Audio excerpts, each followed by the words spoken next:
This is the briefing for Operation Shadow. I'll do a brief overview here, talk about the targets. Command Actual is going to give you a few words, and then we will get into the details. Red forces are dominating the Gulf region. We have one carrier left in the Gulf that is pushed back into the northwest, and one remaining airfield that we've retreated back to in the northeast. Red 4's main base of operation is at Kish International Airport, and their main naval operations are based just north of that island.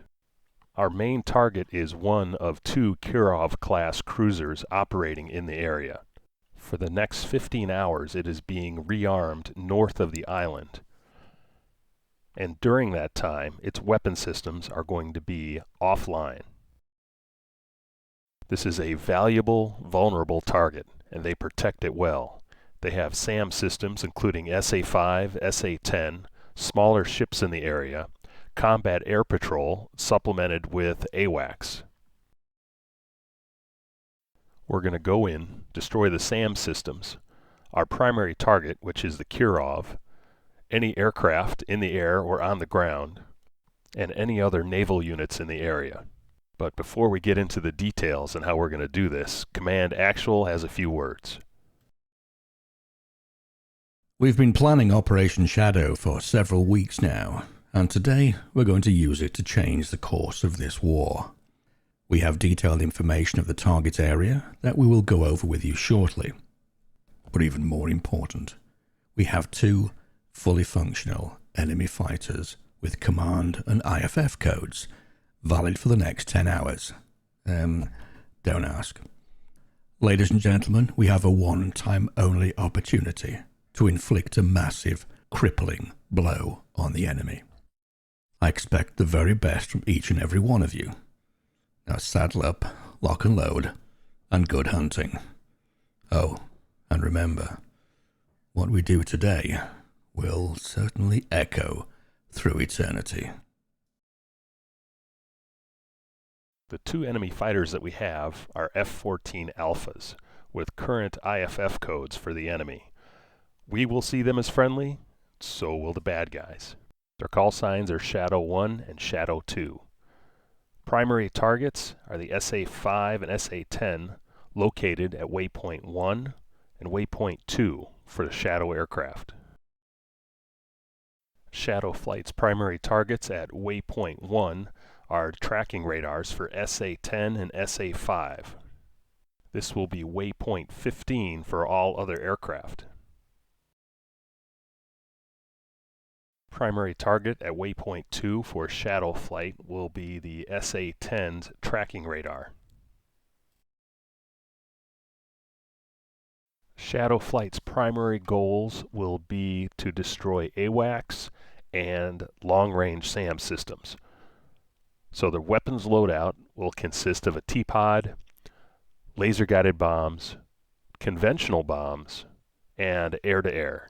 Shadow Flight's secondary mission is to locate and coordinate attacks on the enemy fleet, using the T-pod to laze enemy targets.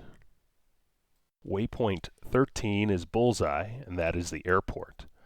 Waypoint 14, which is Shadow's Waypoint 2, is the SA-10 system on the island. Waypoint 15 is the SA-5 and SA-10 on the ridgeline, which is Shadow's Waypoint 1. Waypoints 8 through 12 are spread out in the area we anticipate the enemy fleet to be in. They can be used to help coordinate attacks. Once Shadow Flight destroys the AWACS, SA-5s, SA-10s in the target area, they will open up the doorway for the rest of the flights to attack.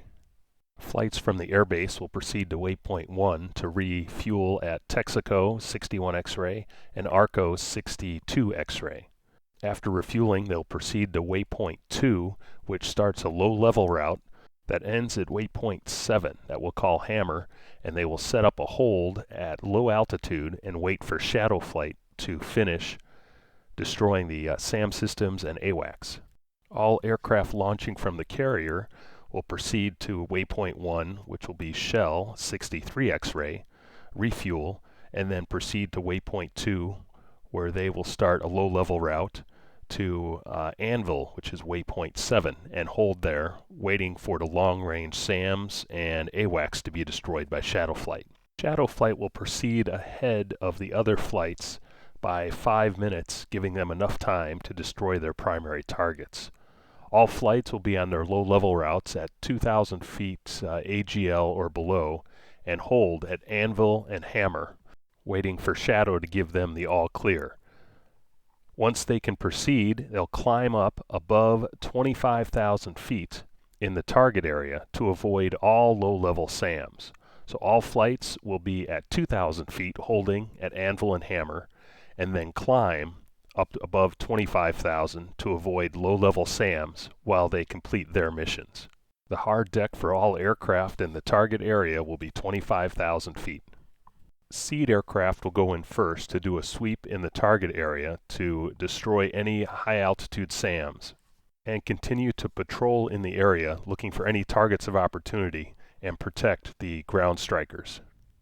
CAP aircraft will set up station above the target area, protecting all attack aircraft. For anti-ship attack in DCS, this is a feature, not a bug. Doesn't matter what weapon it is, the first weapon that hits a ship will do 0 damage. For that reason, we will try to use our small 500-pound bombs for the first hit on any ship that we attack. After that first hit, our primary weapon will be the walleye. Only 2 walleyes are required to kill a Kirov. 5 2,000-pound bombs are required to kill a Kirov. For this reason, the walleye will be our primary weapon for anti-ship attack. Ground attack, waypoint 13 is Kish Airfield. Locate and destroy any enemy aircraft on the ramp. When leaving the target area, maintain 25,000 feet until clear of the low-level SAMs. Proceed to waypoint 7 and then go low-level, 2,000 feet AGL or below to waypoint 2. Then proceed to waypoint 1 for air-to-air refueling. Bingo fuel for F-16s will be 5,000 pounds. For F-18s will be 6,000 pounds. For F-14s will be 7,000 pounds.